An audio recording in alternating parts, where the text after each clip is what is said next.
Shoot,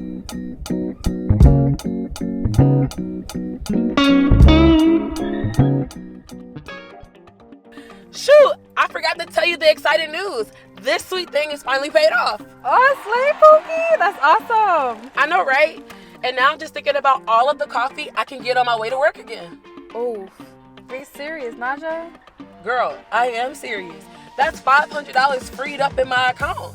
You don't know how long I've been dying to just drive in and go get my coffee on the way to work. No, not Gucci, my friend.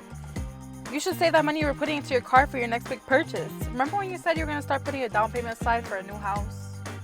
Girl, but what about my coffee? What about my half-calf, double pump, caramel drizzle, mocha iced coffee with almond milk?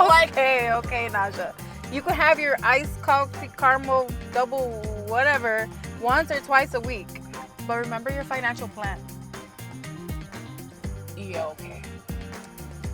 We see each other again soon. Do you two need a room?